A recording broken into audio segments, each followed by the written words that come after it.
ये बताएं, अभी आपकी पार्टी के सीनियर लीडर हैं, देखा आपने उनके साथ अभी ईडी का जो व्यवहार है, और हमने देखा कि आप लोग सब प्रोटेस्ट कर रहे हैं। न सिर्फ कश्मीर में प्रोटेस्ट हुए, हिंदुस्तान में जहाँ जहाँ पे आपका केडर है उन्होंने प्रोटेस्ट किया है। और अभी जो स्टेटस है फ़िलहाल ये है कि 10 दिन की रिमांड में लिया है ईडी ने। देखिए, ये देश के सभी लोग जानते हैं कि अरविंद केजरीवाल जी बेगुनाह हैं और भारतीय जनता पार्टी अपनी डिफरेंट मशीनरीज़ के ज़रिए इस देश में अपोजिशन को ख़त्म करना चाहती हैं। और यही वजह है कि जो ही 21 अभी 3 दिन पहले जो ही 21 के दिन को शाम के 6:30 बजे इलेक्टोरल बॉन्ड्स का लिस्ट ओपन हुआ।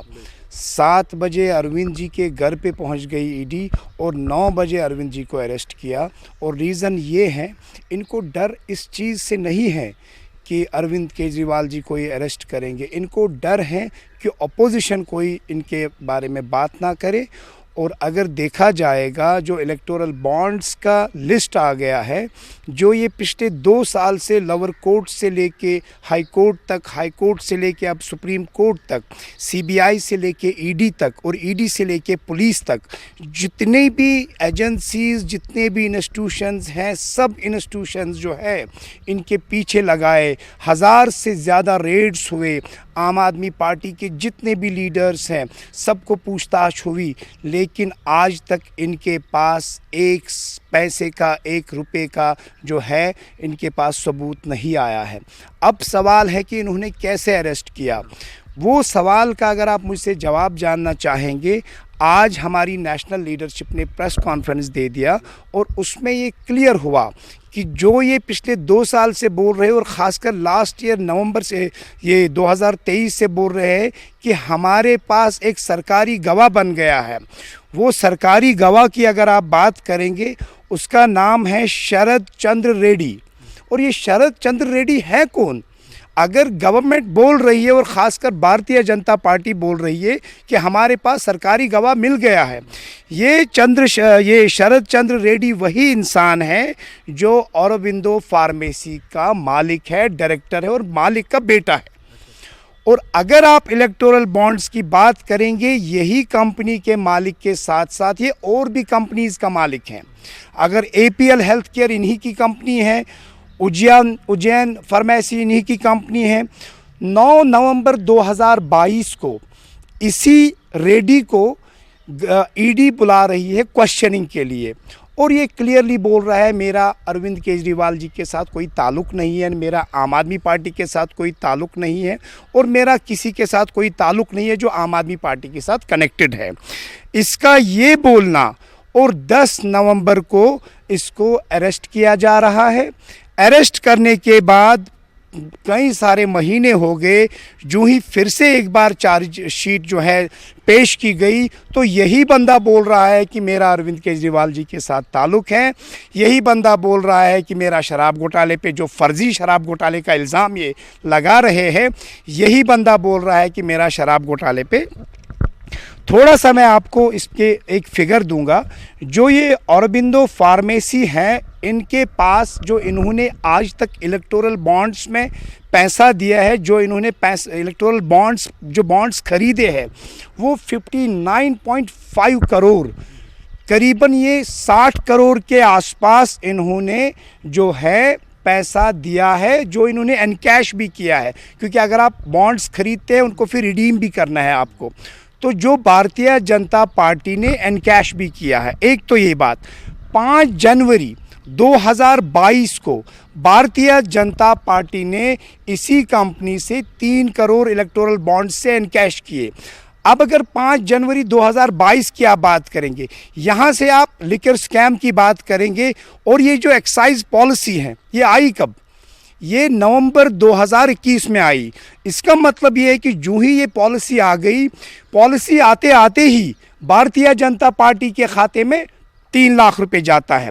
उसके बाद इसी साल के जुलाई में 1.5 करोड़ रुपए फिर से भारतीय जनता पार्टी अनकैश करती है, और उसके बाद 5 नवंबर 2022 को फिर से 5 करोड़ रुपए अनकैश करती हैं।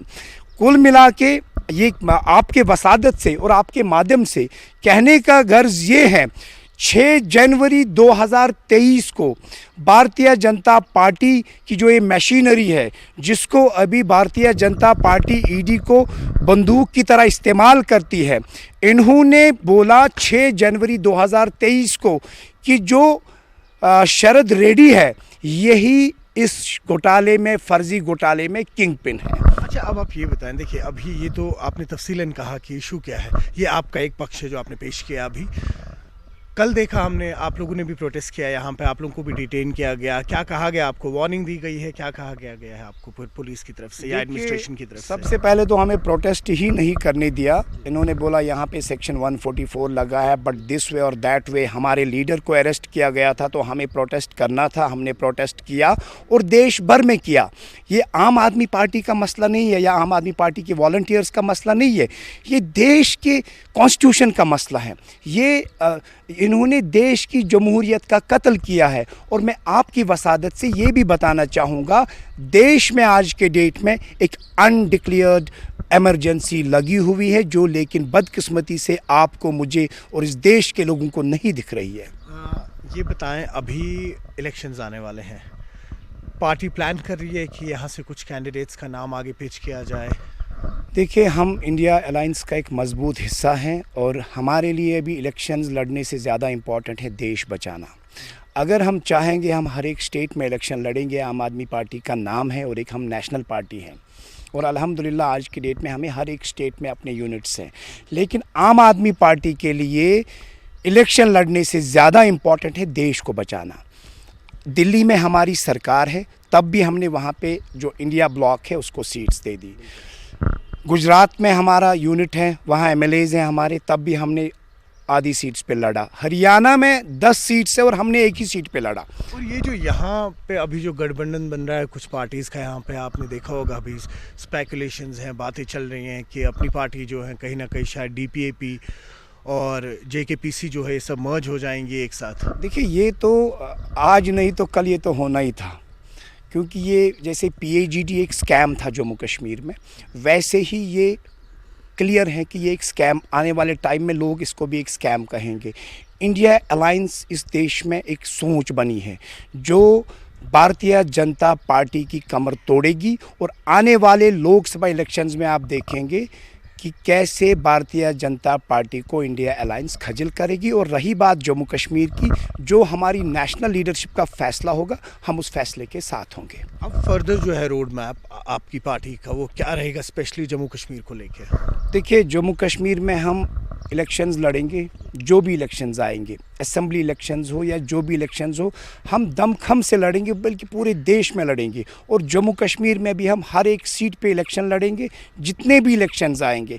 लेकिन रही बात पार्लियामेंट इलेक्शंस की, लोकसभा इलेक्शंस में जो हमारी लीडरशिप का फैसला होगा, हम उस फैसले के साथ होंगे और हम इंडिया अलायंस के कैंडिडेट्स को सपोर्ट करेंगे। लीडरशिप लेकिन जेल में अभी सुनने में आया है कि जो मेन डिसीजन मेकिंग रहते हैं वो हमेशा केजरीवाल के रहते हैं, तो वो कहीं ना कहीं इफेक्ट पड़ेगा? या आप लोग जो है यहाँ पे इस वक्त आप अब फर्दर क्या करेंगे, क्योंकि आपके लीडर बंद है, उनको लेके आगे कैसे बढ़ रहे हैं? नहीं, देखिए, हमारे एक तो मैं आपको पहले दिल्ली का क्लियर करूँगा, हमारे नेता अरविंद केजरीवाल जी जेल से सरकार चलाएँगे और हम उनके सिपाही हैं, उनके पीछे है। और उसके बाद हमारी पूरी ऑर्गेनाइजेशन में एक हायरार्की बनी है।